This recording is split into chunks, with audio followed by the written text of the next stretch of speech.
Well, welcome to another episode of Purple Insider. And yes, indeed, it is time for Monday Morning Murph with Brian Murphy. And just before we went on, we were having a very calm and pleasant chat about the Vikings and where they currently stand. I'm going to throw something at you, Murph. I'm going to read the other teams that are 1-4 in the National Football League to you.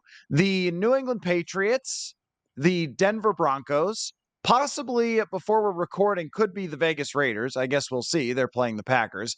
The New York Giants, the Chicago Bears, and the Arizona Cardinals. That is the company the Minnesota Vikings now keep after losing to the Kansas City Chiefs. Your reaction? Well, it looks like they're kings of the dip, I guess. Is that the best I can say? If I can even say that. They're like the best of the worst. It doesn't feel like they are as bad as those teams, but their record is what they say they are. So I'm not going to give them any slack. This was a winnable game yesterday against a championship team that they contained just enough. And I think that's what's got to be the most frustrating for Vikings fans waking up this morning, because you're 0-3 at home, you're 1-4 overall, and it feels like you are a player or two away from not being that way. But because of the overall ineptitude of the club, not being able to make good plays, key plays at the right times, especially offensively. I mean, Harrison Smith had his moment, and the defense had their moment against a rookie quarterback in Carolina last week. But lo and behold, Patrick Mahomes rolls into town, and the Chiefs and Andy Reid. And despite maybe getting Travis Kelce hobbled and somewhat ineffective, uh, you know, Patrick Mahomes can float back on his back foot with, two defenders closing in on him and unleash a 40-yard pass that somehow Cam Bryman doesn't come up with. And there you go. That's why the Kansas City Chiefs are your world champions, and the Vikings have passes go through their hands, fumbles go on the ground in the first 10 seconds, receivers, tight ends not on the same page with your quarterback. Your quarterback was off all day. Your head coach couldn't manage his timeouts, couldn't manage getting play calls and personnel in on time. You can't beat teams, good teams, let alone world championship teams, doing those things. And that's why they're always one score behind. They're always one first down, one key stop from really turning the tide on a game. They've always been chasing that this season, because what fell into their laps consistently last season is no longer, it's not even regressing to the mean. Basically, the Vikings have revealed themselves to be an unclutched team that is clutching at, bursts of opportunity, bursts of momentum, and fragmented moments where you're like, boy, this team could really be good. But 5 games in, you can't play that game anymore. You need to put one together. And right now, I think there's a blood on a lot of hands, and there's explaining to do. And 1-4 feels like about 0-6 right now. It's really sad, Murph, is that I like a good old throwdown over what pass interference is and referees in this league and the NFL rules and all those stuff that drive everybody crazy. And yet, I just didn't feel like I had that in me when you go to 1-4. And when you're hoping for penalty flags to not be picked up on 4th and 12 after you got to delay a game to bail you out. I mean, that they can point to those things all they want. Also, Kansas City gave them a free scoring drive by committing a bunch of penalties and had way more penalties than the Vikings did yesterday. But that was where I just couldn't muster the energy to talk about. I don't know what pass interference is. You don't know what pass interference is. Why did they pick up the flag? Why don't we have an explanation for why they didn't pick up the flag? Oh yeah, because like sometimes we get a pool reporter, but it wasn't even important enough for a pool reporter yesterday. The refs, though, in the XFL, we got to hear from them. We don't get to hear from them in the NFL when they overturn a play. Although clearly, in my mind, Travis Kelce caught the ball, was completely down. But it would have been cool if the NFL had us open to hearing that discussion and understood what was going on. And yet, that just wasn't there for me. And you know what even wasn't there for me? Kevin O'Connell game management. Oh, last year they're genius situational masters, and now all of a sudden they've forgotten how to do it. No, I don't think that's it. I think last year they beat Indianapolis, Washington, Arizona, Chicago, the Jets with Mike White starting, Miami with Skylar Thompson starting, Andy Dalton. And this year they've had to play one score games, which I'll give you a fun stat on in a second, one score games against Philly, the Chargers, Justin Herbert, and Patrick Mahomes. Here's why the one score stat thing is just not really indicative of who they are, though, Murph, because you call them like the king of the dip bleeps. But look, they have been losing by 2 scores in all these games, except for against Tampa Bay. Kirk Cousins has 12 passes when the Vikings are winning this year. 12 and 161 when they're losing. Tell me this is a decent team. Tell me it's a decent team. Oh, they just fumbled a couple times.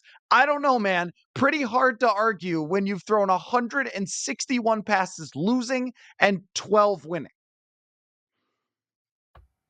And let's not forget, if we're talking numbers, 27-3. That's how they've been outscored in the first quarter through 5 games. 27-3. Constantly climbing uphill, constantly atoning for mistakes, constantly having to regroup on the sidelines because of a costly 3 and out, a turnover, a bad defensive series. Josh Oliver, God love the kid. He's trying to make a play. He's going upfield, but that is as bad as an opening drive can be. 10 seconds into the game, you've got your head coach.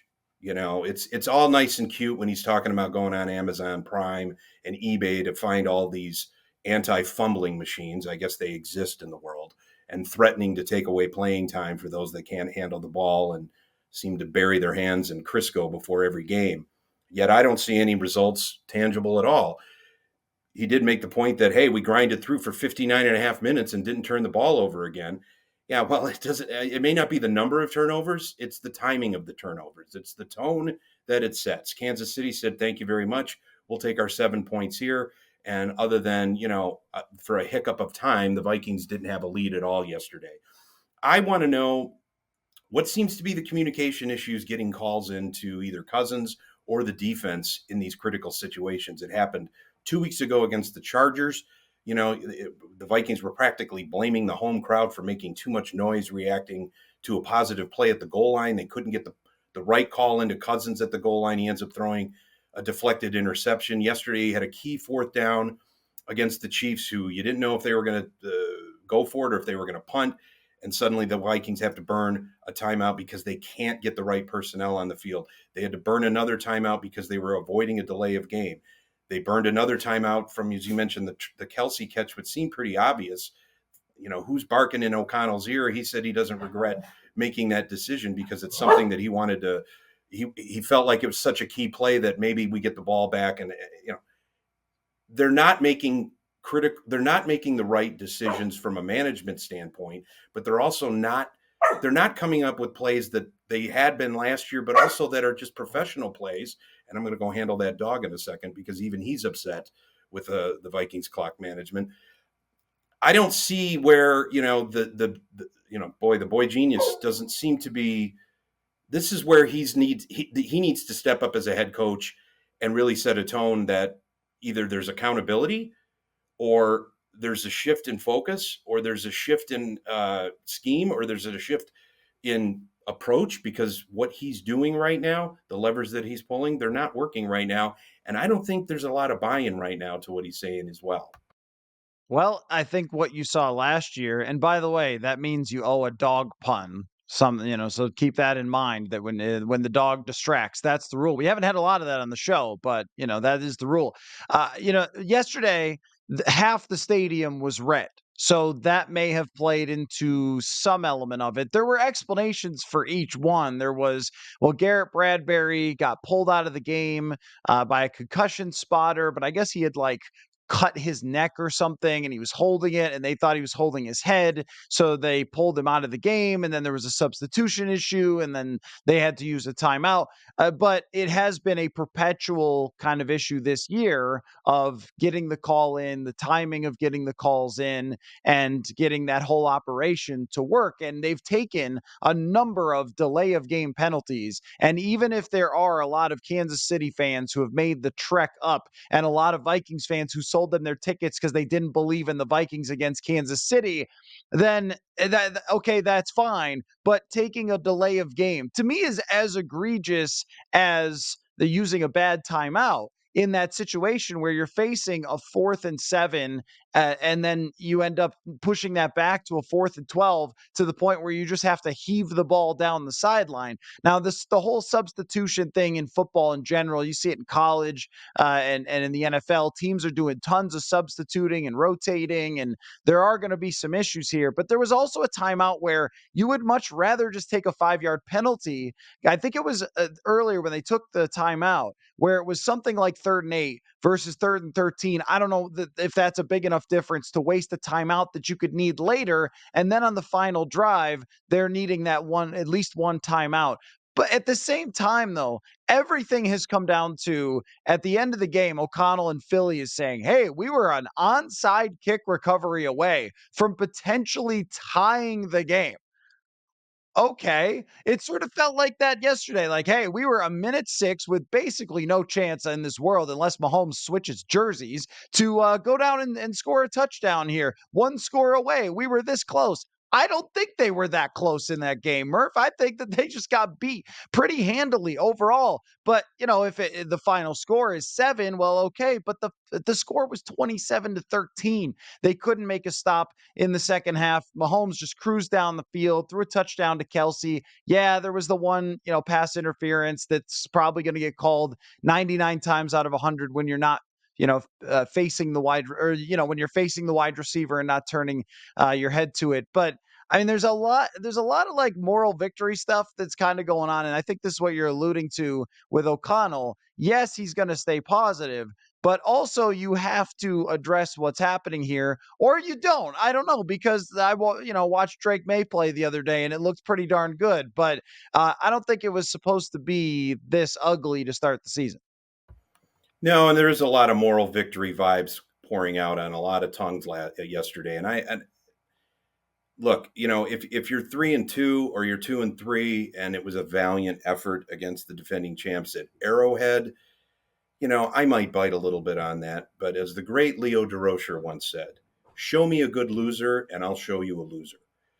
You can't just dress this up and make it in rapid and feel good vibes. There's systemic issues, there's schematic issues, there's personnel issues, and right now it's becoming self-fulfilling. The more they talk about controlling turnovers, the more egregious they seem to be coming, and they're coming now to the point where the opening play of the game, your opening drive, you're putting it on the carpet. So it's not even, when is that hammer going to fall in the first quarter, the first half, or is this going to come down and bite them late in the game? No, it's almost as if they are, again, a self-fulfilling prophecy on the turnover battle, and it's not illegal to create your own, is it not? I mean, look, Mahomes is otherworldly with the football, the way he can fling it into traffic, the way he can elude traffic. But you look at Cam Bynum and you're wondering, even live, I watch it. I'm like, he just jumped too early. It's almost like the center fielder at the fence. He jumps before the ball lands, and you're wondering, look at that athleticism, look at that opportunity to make a great play. The broadcast was talking about what a great grab it was over Bynum. Bynum mistimed his leap, and that's probably going to happen during the course of a 17-game season. But at that particular moment, when Mahomes was about to get pancaked by two defensive ends, and he literally just flings it up into an area, and you can't make that play at that moment. I mean, we talk about momentum, we talk about confidence, we talk about making the right plays at the right time. That was a backbreaker. Even their inability to move the ball early, and then you get the fake punt and you squeeze 3 points out of that. That felt like stealing a little bit. but they weren't able to just build that confidence and that momentum on either side of the ball that gave you any sense that they were going to pull this one out. And we've talked about that week after week. There's always a moment, it seems like, in the fourth quarter where you're like, this is the moment, this is the drive, this is the change of possession, this is the defensive stop that is going to change things. It's going to turn the tide. It's going to put them in a position to actually go out and win a game. It did happen defensively in Carolina, but again, they were playing a junior varsity team, let's be honest, and a rookie quarterback who's in way over his head. I don't see any other scenario. The one thing they have going for them at this very moment right now, and we haven't even talked about whether Justin Jefferson is going to be sidelined for a while, which we can get into in a bit. They're going to Chicago. Now, I know Soldier Field has been a weird house of horrors and house of mirrors over the years. And yes, Chicago did show some life with their win at Washington the other night. I think this is the best opponent at the best time that they could probably pick, because I think they can probably get into Fields' head a little bit and maybe steal some kind of a win out of Chicago, gets you to 2-4, and then the mother of all judgment games Monday night against a San Francisco team that looks like it's on its way to Vegas for the Super Bowl, or at least on its way to facing Philly. Tony Romo said a very curious thing in the first quarter yesterday. I love the guy as an analyst, but he said the way the Vikings have looked this season, and this was before yesterday all played out. He said he could easily see the Vikings walking into San Francisco or Philadelphia and winning. And I didn't think the dispensaries were operating here yet, because not only had they just come out in a body bag from Lincoln Financial Field 3 weeks ago, I see no indication that they're going to handle San Francisco at home, let alone if they're out there in January in a playoff game. So, the trade deadline's coming October 31st. I know you're probably chomping at the bit, because this may be what October is most intriguing about, is not what the Vikings record is going to be, is what they're going to do with their roster, and maybe even in their quarterback situation come Halloween. So I think, fans, you got 2 games here. Take care of business at Soldier Field, and it's probably going to be ugly, because it always is. And then your Hail Marys against San Francisco on Monday night. And if you're somehow 3-4 and you're still relevant and you're still standing, congratulations, you may be, in the mix until the snow flies. But if you lose one or both of these games, it's going to be roster intrigue from here on out.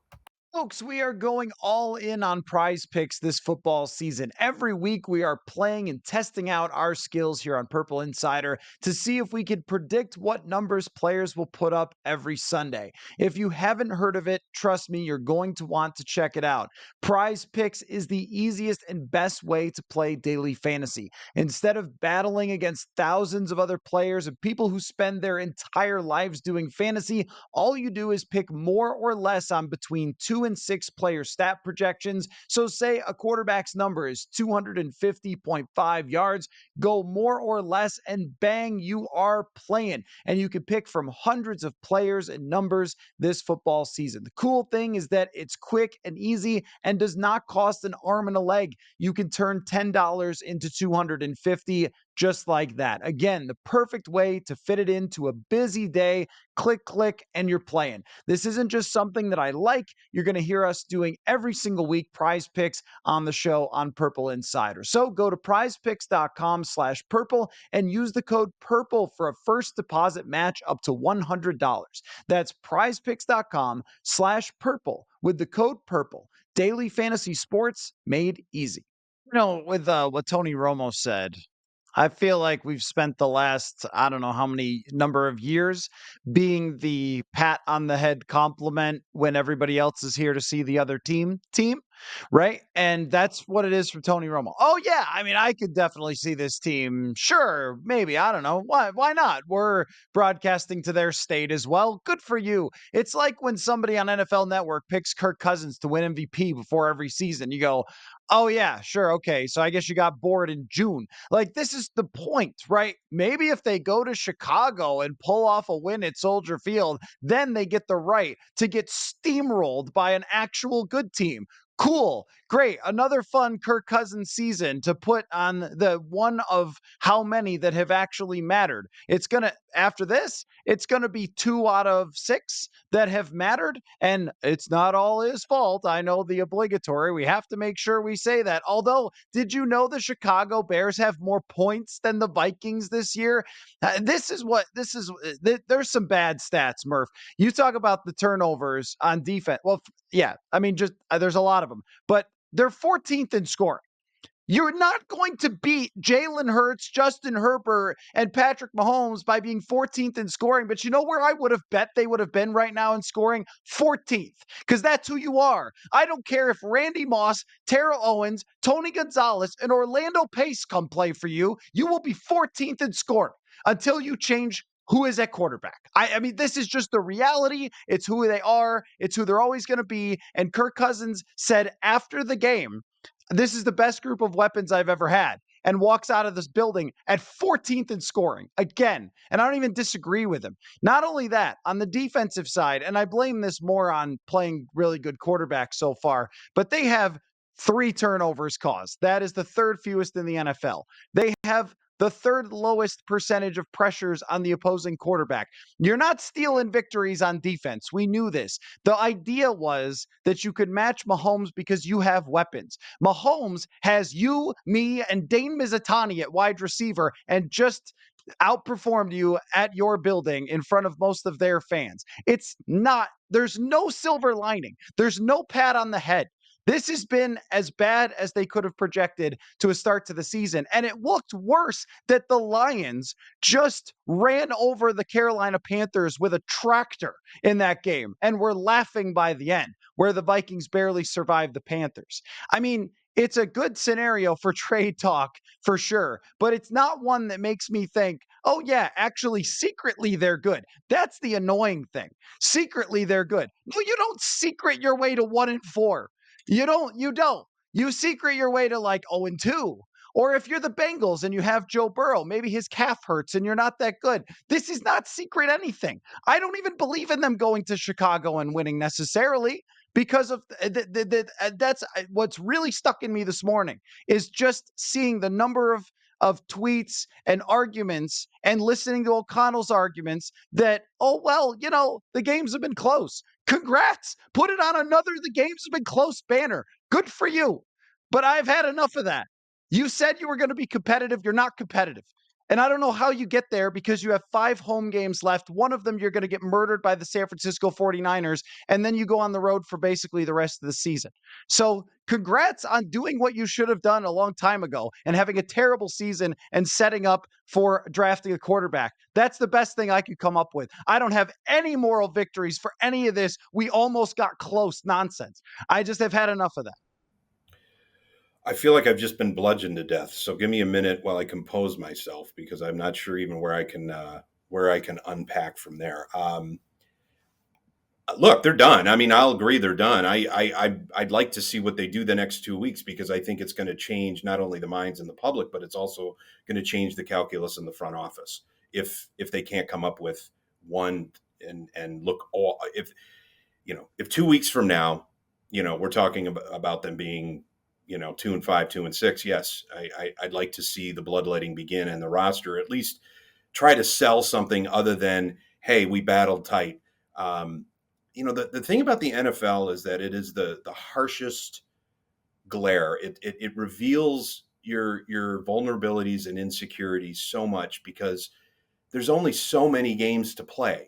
So you have so much to dissect. You can't turn the page like hockey or basketball. You're on a road trip and it's like, well, we'll play tomorrow night. Or baseball, of course, where you're playing every day and it's more of an attrition war. The judgments and the rewards and the punishments for mistakes or lack of preparation or poor personnel choices or injuries reveal themselves so harshly in the NFL that when you are wrapping yourselves in the feel good vibes of, hey, we played the champs tough, it's not only not selling, you're cheating yourself because you're really cheating yourself from the scrutiny that you deserve. And that means a lot of hard self-reflection. And right now, the Vikings are getting into, at least in their public comments, a very defensive crouch, which is we're better than our numbers say they are, which nobody wants to hear, and it's maybe some kernels of truth buried in there somewhere, but the reality is you're not. And you're not, it makes last season look so much more gift wrapped than it was. And maybe that 13-4 should have ultimately been a 9-7, and it would have made you turn a more critical eye on yourselves during the off season. You're right about Cousins. We've said this for a couple of years now. He is who he is. He's baked in.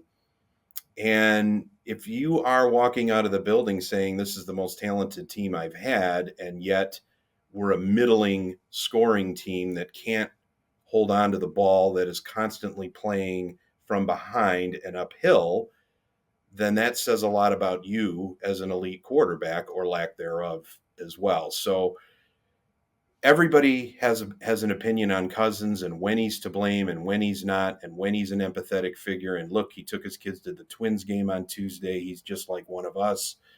Um, I think everybody here is a little bit tired of the which camp are you in? Where's your empathy?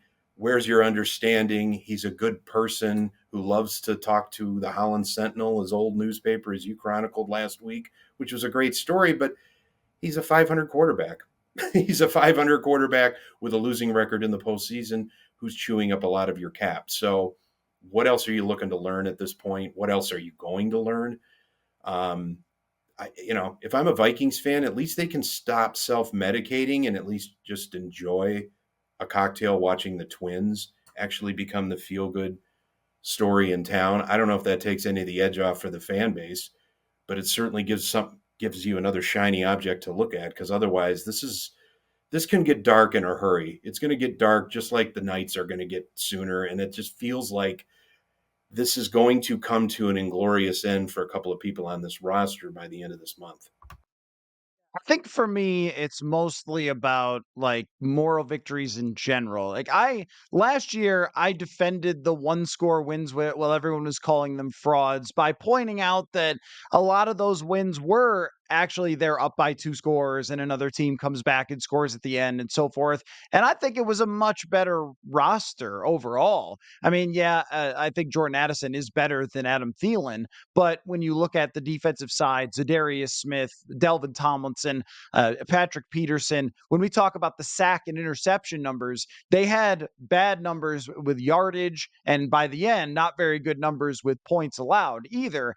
But they did cause a lot of turnovers. They did get a lot of interceptions. They did get a lot of sacks. And anybody who's a playmaker is not on this roster outside of Daniil Hunter, who is an absolute beast. But aside from him, Marcus Davenport kind of got a thank you sack as Daniil Hunter chased Patrick Mahomes into him. And I like what I've seen from Davenport in little spurts over the 2 games he's played. But nobody else is making plays. This isn't like Eric Kendricks getting a one-handed pick or Patrick Peterson running the route for the wide receiver and jumping in front of him. Heck, Duke Shelley made more plays than the corners that they have here. And you mentioned Bynum. It's like, I think Bynum's had a really good season so far, but again, that's not like a huge playmaking type of player. So clearly they need that for the future. But I think on defense, so far, the defense has given them enough to win if they did what they said they were going to do, which is put all these weapons around this quarterback. And if the number of weapons can be this talented and you still can't go anywhere with this roster, then now what happens to me, Murph, is the wheels start turning. And I go back like, oh wait, in 2020, nobody, wanted to tank or whatever, and then they came back, and then they couldn't draft these quarterbacks or whoever, and then now we're talking about, well, was it worth it last year to have that fun season? And they brought him back on an extension when they could have traded him before last season. And oh no, then who would have played quarterback? Well, what difference does it make? You didn't get past the first round and you're 1-4 now.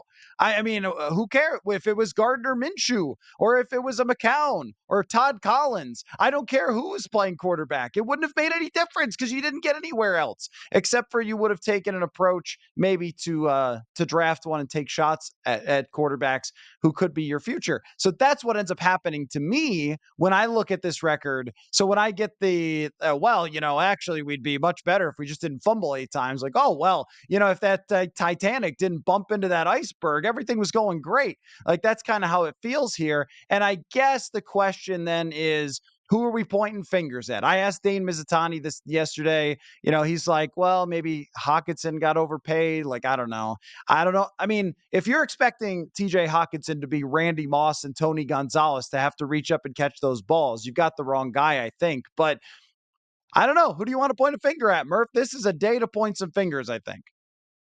I'm going to point it at Kevin O'Connell. Just start at the top because I think he's commanding this ship, as you said, with an iceberg, tearing through its hull right now. What I haven't seen is we saw what he was able to do with house money all of last year. We haven't seen him manage losing very well at all. I mean, he's it's almost like false bravado and false confidence that he keeps trying to say, but for X, but for Y, we would be, that's what guys at the end of the bar would say. That's not what an NFL coach should be saying. And like I said, it's kind of cute, that you're going online looking for ways to we're doing everything we can to clean up these fumble issues. Well, right now it's eating at your team's morale. It's eating at any semblance of organization that you have in the first quarter. And what you're doing is you're constantly managing play calling, scheming uphill. You're not really able to do a lot of what you probably game plan for because you're immediately putting out fires when you're down against elite teams, elite quarterbacks, and elite head coaches who smell blood in the water very quickly. I mean, Philly, uh, Kansas City, even you didn't even get it done against Baker Mayfield. You were talking about all the quarterbacks you're going up against. I mean, you almost look at the home opener as that was sort of viewed as a hiccup. But I think what we saw when they were really not able to have the ball much at all, uh, you have a team that can't make enough plays defensively that can really only just pump the brakes as hard as they can and keep teams managed. And then you have an offense with all these weapons that can't seem to get out of its own way, whether it's bad interior line blocking and injuries there, whether it's dropped passes, fumbles, miscommunications from the sidelines, personnel issue. I mean, we can add them all up. It's really not that hard to look at why they're losing and to kind of look at, but for this and but for that, it just really feels disingenuous. And one thing I'm curious how they're going to manage Jefferson this week because, oh, by the way, your best player was unavailable for the final series because he tweaked a hamstring. Now we know how wonky and weird hamstring injuries can be. It's about being managed. You can manage this thing and rest him for 3 weeks and he can pop it on his first route when he comes back. Or you can, manage it and then have him come out and maybe try to one-leg it, but that's not how Jefferson plays, and that's not what makes him who he is. I mean, we see what the Twins have been dealing with Royce Lewis, but there's no designated hitter in football. It's not like Justin Jefferson. You can just put him out on in the red zone automatically or in the end zone. He's got to get there, and it's not even the plays that he's going to make. It's downfield blocking. It's the pass plays that aren't coming to him. This is going to be interesting to see the decision they make, not only this week, but going forward. And in his mind, what's he going to be thinking if he's on a 2-6, 3-7 team? I'm looking for a big payday. Do I want to be out 2 to 3 weeks or 6 to 8 weeks? And only he's the one that can really be honest and blunt with the medical staff and the coaching staff. But I'm just curious what your thoughts are, maybe as we wrap this up on how does the Jefferson injury factor come into play with how they may be trying to shape the present and future of this team? Folks, want to remind you to make Little Caesars the official pizza sponsor of the NFL part of your game day. Order online during their Pizza pregame 1 hour before NFL games and get ready for some football and fun. Choose your favorite Little Caesars pizza or pick the toppings you crave. Either way, you win. And speaking of winning, everyone scores with convenient delivery or their in store pizza portal pickup. So grab some friends and enjoy a few slices during the tastiest hour before kickoff. I mean, I think you hide his helmet like for weeks and weeks until it is the most healed hamstring that has ever been a full, completely healed hamstring. I don't know how hamstrings work. I have no idea. Maybe I should have looked this up at some point because players are always pulling them in sports. But yeah, unless that thing is 100, 100, 100%, you do not bring him back. And for him, he should not come back until it is. Because one, your playoff odds are barely alive, barely on life support.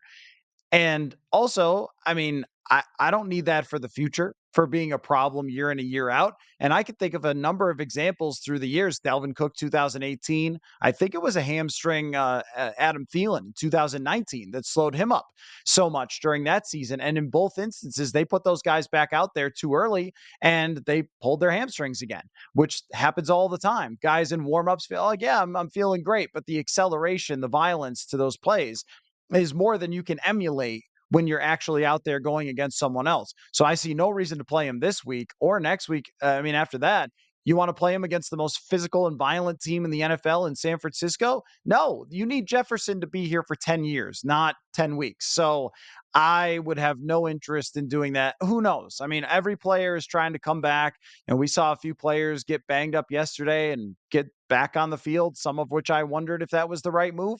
And yeah, we'll see with Jefferson, but in the scenario they're at right now, it's probably better to just not have him and make sure that he's going to be back at full strength. And sorry to fantasy owners, that's how I look at it.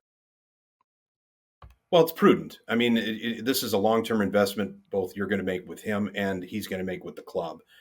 And boy, 1-4 is not where you want to put your riskiest bets, right? I mean, I think right now it's really going to be a collaborative decision among the coaching staff, the front office, and him. And he's the ultimate competitor, so I like the idea of hiding his helmet. But at what point does his value become more about 2024 and beyond than about what he can rescue for you today? Maybe. So these are the questions they're going to have to ponder. Okay, let's end on this. Did I come in too hot? Was that too much? And they're 1-4. But I mean, I don't know. How do you No, feel I about it? I appreciate the ranked so high. passion. I mean, I Yeah. appreciate the conviction and the passion. I didn't think in this dynamic and relationship I was going to be the one um, to talk you off the cliff. I thought you'd be the one grabbing me by the collar all the time. So maybe it's just I dread having to write 14 weeks or 12 weeks worth of what's next columns. But I think I'm going to give him the game in Chicago, even though weird stuff always happens there. And I really like to see the reckoning against the 49ers before I can maybe declare last rites. Well, they are free to turn it around. They are free to turn it around. We knew that the start You of the can create a season. turnover and you can win a couple games in a row. It happens. Right. We knew the start of the season would not be easy, but the aw shucks we played tough teams is way too Minnesota sports for me, and I'll never adapt that or adopt that part of being in Minnesota. Is the well, we played some good teams and we had a fumble. What are we supposed to do? Yeah, I don't know. I don't know. Feel free not to do that the rest of the way. Quick note though, the teams that are supposed to be easy on your schedule, the Falcons, the Saints, they have winning records today. So just throwing that out there. Anyway, that was fun, Murph. 1-4. This It's is how always it fun. feels. Hey, look, tune in all the time. We'll have laughs throughout this. We'll figure out a way to not take life so seriously if they're 3-9. So keep coming back. Oh, you're going to study some college football film of quarterbacks if they're 3-9. You didn't want to grind tape, but you're going to start grinding tape. That's what's going Hey, to after happen. reading your book on Pro Football Focus now, I've I found interest in data that I never knew I had. And people should buy it at Amazon. Football is a numbers game. Thank you, Murph. That was clever. I appreciate that. We will talk again next Monday, and we'll see how loud the rants get. Because if they lose to Chicago, I'm gonna have to, worry for this microphone. Thanks for your time as always. Pet your dog, and we'll talk again soon. All right, thanks.